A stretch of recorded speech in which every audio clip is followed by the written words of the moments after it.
Soroti TV femunyo omunyo live ekitundu kyaffe ekyokusatu tukitandikidde Kasese. Waliwo family y'abantu babiri abali mu kunyolwa kigambibwa nti abantu baabwe babuziddwawo mu motoka ya Premio naye nga bagenzeko ku poliisi tebabasanzeeyo, banoonyezza buli wamu tebabalaba nga kino kitadde obulamu bwabwe mbweraliikirivu era nga basaba abakulu ab'ebyokwerinda babeera be babalina babaddize kubanga emitima gibali waggulu.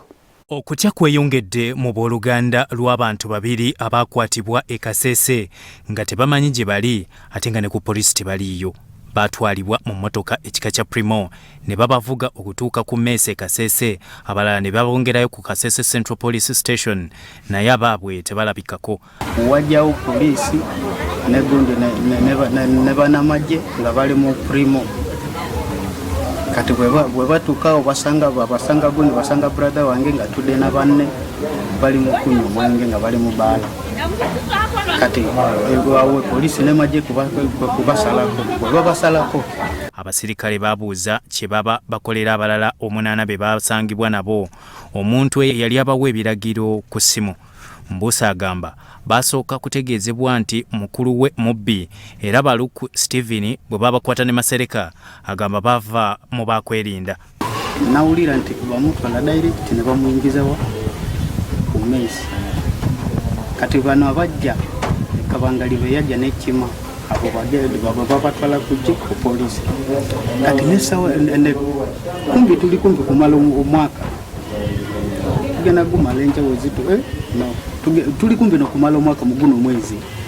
Kati awo ne kati brother wange Samuel wako tomatu now Akabangali kamaza motoka na pakingiri mama mufunga ichi na pakingiri Kabangali kama kabiri azuma tu mama wum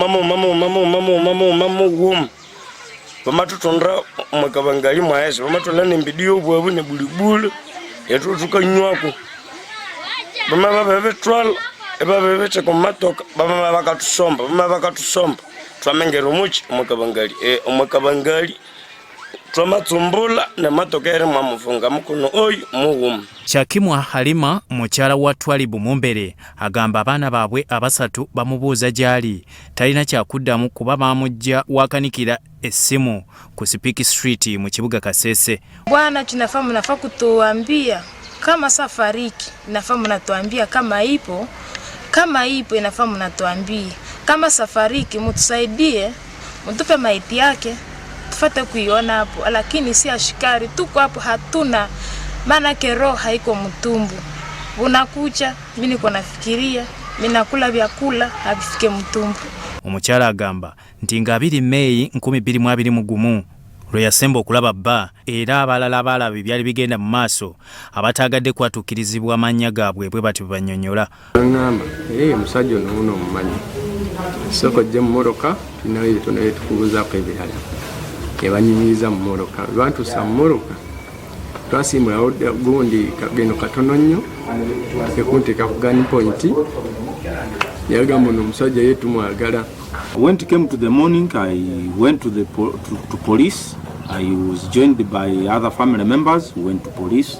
Reaching at police, we went in the records, but unfortunately, the man was not received by police. Amyuka RDC owe Kasese Joshua Masereka ategezezza nti ngabbo abakulira ebyokwerinda tebamanyi ku nsonga y'abantu abajja bawambibwa, wabula agasseko nti waliwo empulunguse zibanoonya abalina akakwate ku bamenyi b'amateeka.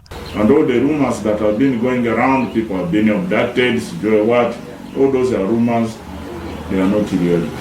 ASP Nelson Tumushime omwogezi wa police mu Rwenzori East agamba nti batabuddwa kuba tebalina bikwekweto bye bamanyi bikwata bantu Kasese. Bya Tumusime Gerard, Soroti TV.